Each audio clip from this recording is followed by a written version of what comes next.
Hai teman-teman, saya sudah berada di Batam, tepatnya di Hotel Nagoya Hill. Eh, saya ingin berbagi cerita tentang perjalanan saya dari Tarempa menuju ke Batam. Seperti apa perjalanannya, persiapannya, eh, apa saja sih yang akan dilihat nanti jika teman-teman melakukan perjalanan dari Pulau Tarempa menuju ke Batam. Semoga teman-teman dapat informasi yang bermanfaat dari video ini, dan jangan di skip, tonton terus videonya sampai habis. Semoga bermanfaat bagi teman-teman yang ingin ke Tarempa, yang ingin ke Batam dari Tarempa, atau ingin pulang dari Tarempa ke Batam, bisa menyaksikan video ini. Oke.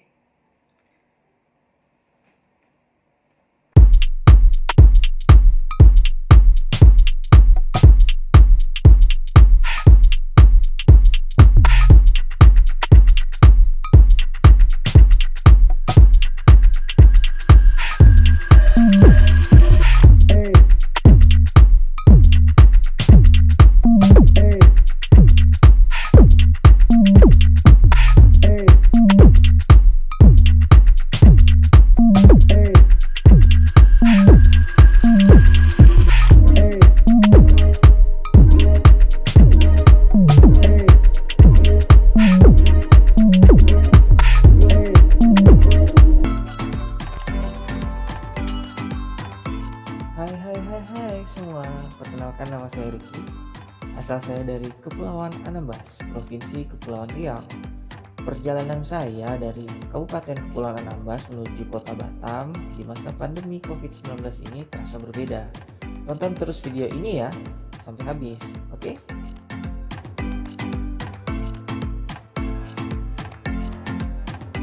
Perjalanan dari Kabupaten Kepulauan Anambas menuju ke Kota Batam saya tempuh melalui jalan darat, laut, dan udara. Komplit kan? Berawal dari Pelabuhan Tarempa, kalau kami di sini menyebutnya Pelabuhan Pemda. Sebenarnya nama pelabuhan ini ada sih, namanya Pelabuhan Sri Siantan. Namun masyarakat sekitar mengenal pelabuhan ini atau mengetahui dan lebih cepat tahu jika kita ingin menuju ke sana, kita tinggal bilang, "Bang, ke Pelabuhan Pemda." Maka tukang ojek atau orang yang mengantarkan kita akan cepat tahu kemana akan mengantarnya gitu. Oh iya, ngomong-ngomong tentang Kepulauan Anambas nih, tahu nggak sih teman-teman, Kabupaten Kepulauan Anambas di Provinsi Kepulauan Riau adalah wilayah kepulauan yang memiliki nilai geografis bahkan geostrategis yang sangat penting bagi Indonesia. Kenapa tuh? Kenapa coba? Karena berhadapan langsung dengan Laut Cina Selatan. Batas-batas wilayah Kabupaten Kepulauan Anambas yaitu sebelah utara dengan Laut Natuna Utara Vietnam, sebelah selatan dengan Kabupaten Bintan, sebelah barat dengan Laut Natuna Utara Malaysia, dan sebelah timur dengan Kabupaten Natuna. Nah, dengan 98,65% adalah lautan dan 1,35% adalah daratan. Adapun jumlah pulau, kalau tidak salah saya, sebanyak 255 buah. 26 berpenghuni dan 5 pulau termasuk pulau terluar atau perbatasan.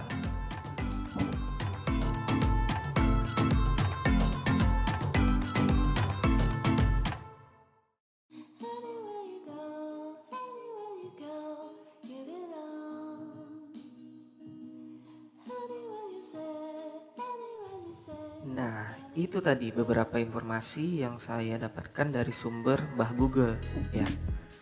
Oke, catatan ya, Mbah Google, jadi belum tentu benar ya. Hehe.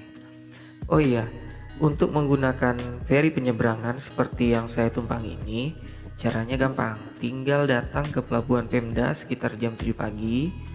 Di Pelabuhan Pemda, nanti penjual tiketnya menunggu di sekitar pelabuhan. Jadi nggak ada loket gitu ya teman-teman. Tenang, pelabuhannya nggak besar kok. jangan takut gak ketemu sama penjual tiketnya. Harga yang harus teman-teman keluarkan untuk menyeberang dari Tarempa ke Pulau Letung sekitar Rp150.000.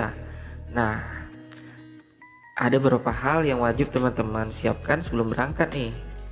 Jadi selama pandemi COVID ini ada beberapa kebiasaan baru yang harus kita lakukan ketika berangkat. Pertama, kita harus mengurus surat rapid test dengan hasil negatif. Surat rapid test ini berlaku 14 hari, harganya sekitar Rp150.000. Yang kedua, selalu menggunakan masker, menjaga jarak, dan mencuci tangan atau sedia hand sanitizer. Ya, biar nggak ribet cuci tangan di Bandara Letung. Karena untuk masuk di Bandara Letung diwajibkan mematuhi protokol kesehatan pencegahan COVID-19 yang telah diterapkan di Kepulauan Anambas sejak awal pandemi COVID ini. Nah, jangan sampai lupa ya, apalagi sampai menerobos petugas yang jaga. Yang ketiga nih teman-teman, jangan lupa menginstal aplikasi e-Hack atau Electronic Health Alert Card di HP kalian ya. Jadi di bandara tujuan akan dilakukan scan barcode e-Hack sebelum keluar bandara. Nah, jangan sampai ya, apalagi sampai gak punya aplikasi ini, karena setahu saya aplikasi ini wajib di scan ketika keluar dari bandara.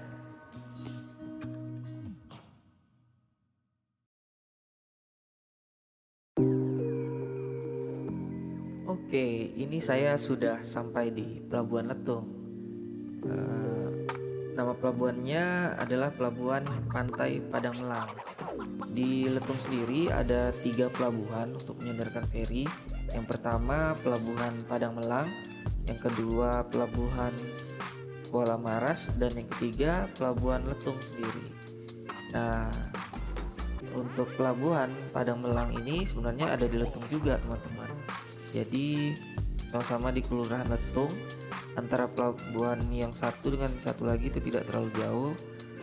Dan jangan khawatir teman-teman, gak usah khawatir, jangan takut salah pelabuhan ya. Karena dimanapun pelabuhannya selalu ada taksi yang standby untuk mengantarkan teman-teman di Bandara Letung. Dan jangan takut, pihak feri menyandarkan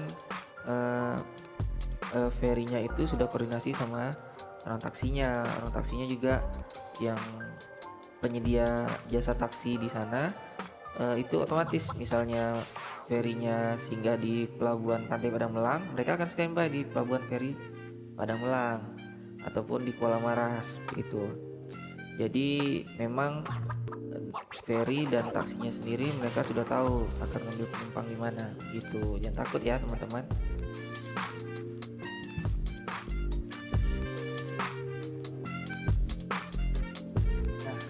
Setelah dari Pelabuhan Padang Melang, kami menggunakan jasa taksi menuju ke bandara. Biaya yang dikeluarkan untuk jasa taksi ini teman-teman sekitar 70.000 sampai 80.000 teman-teman. Nah, biasanya nih tukang taksi sebelum kita berangkat dari pelabuhan awal kita dari Padang Melang, Kuala Maras atau Pelabuhan Letung, mereka memberi kesempatan untuk kita untuk makan siang dulu biasanya. Apalagi kalau kita sudah langganan nih teman-teman. Nah, kebetulan kami sempat singgah di salah satu restoran yang ada di Padang Melang. Setelah makan siang baru kami berangkat menuju bandara. Jadi berangkat ke Batam perut kita sudah terisi dulu gitu. Nah, setelah sampai di bandara,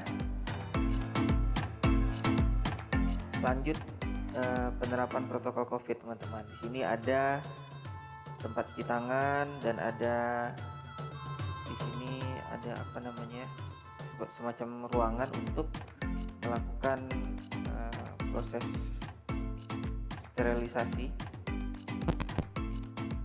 Oh sorry, bukan sterilisasi. Maksudnya ada sebuah semacam ruang kecil gitu untuk dilakukan penyemprotan disinfektan gitu. Selanjutnya dari ruang tersebut kita masuk dan diceklah surat rapid test kita, cek KTP, surat rapid test oleh petugas di bandara. Setelah itu kita mengantri deh teman-teman. Antriannya pun ketika kita masuk di bandara itu sangat rapi ya teman-teman, tetap menjaga jarak 1 meter. Selanjutnya kami menunggu cukup lumayan lama, sekitar 20 menit. Akhirnya pesawatnya sampai. Nah, ini dia pesawatnya yang kami gunakan, itu Wings, menggunakan maskapai Wings Air, dan ini sangat nyaman sekali ya teman-teman. Nanti itu di pesawat, perjalanan menggunakan pesawat Wings Air itu sekitar 50 menit sampai dengan 1 jam ya teman-teman. Jadi tidak terlalu lama duduk di pesawatnya, dan biaya yang dikeluarkan itu mulai dari 600 ribuan sampai dengan 700 ribuan teman-teman. Pengalaman saya seperti itu ya.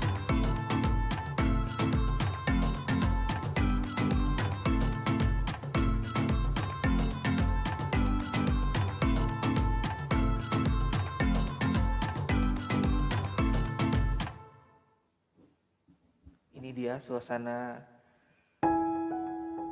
saat berjalan kaki menuju ke pesawat teman-teman. Masih sempat saya abadikan. Cukup ramai, penumpangnya penuh.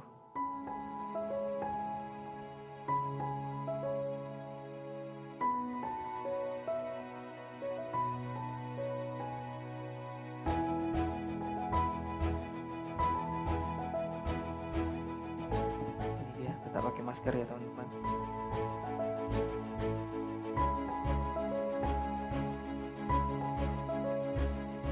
Nah, sudah sampai dah di dalam pesawat ya, dan dikarenakan di dalam pesawat itu tidak boleh mengaktifkan telepon genggam ya teman-teman, jadi saya mematikan HP setelah mengambil beberapa video dan gambar.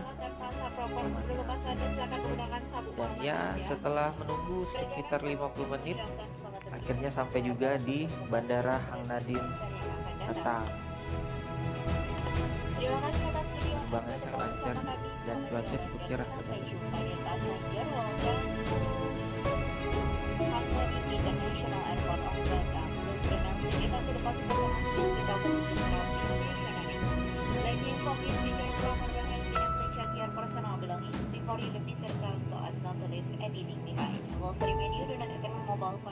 Ya, setelah sampai di Bandara Hang Nadiem, ya ada jalan kaki dulu sih sedikit. Nah, setelah itu teman-teman sudah siapin itu IHAK-nya. IHAK itu apa? Electronic Health Alert Card. Jadi ada yang bilang kartu kuning seperti itu teman-teman. Ini harus kita standby kan di HP kita.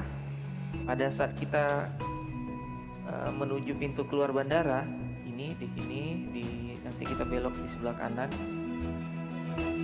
depan ya teman-teman.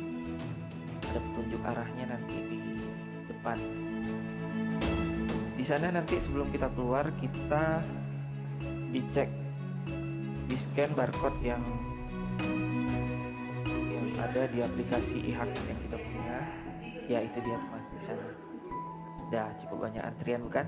Dan beberapa penumpang terkadang teman-teman mereka belum punya aplikasi itu, jadi mereka harus install lagi, mereka harus isi lagi, dan perjalanan mereka agak terhambat. Nah, bagi kita yang sudah mengisi nih, kita bisa tinggal scan dan langsung keluar dari bandara. Oke, segitu aja ya teman-teman informasi yang bisa saya sampaikan. Terima kasih telah menonton video ini sampai habis. Wassalamualaikum warahmatullahi wabarakatuh.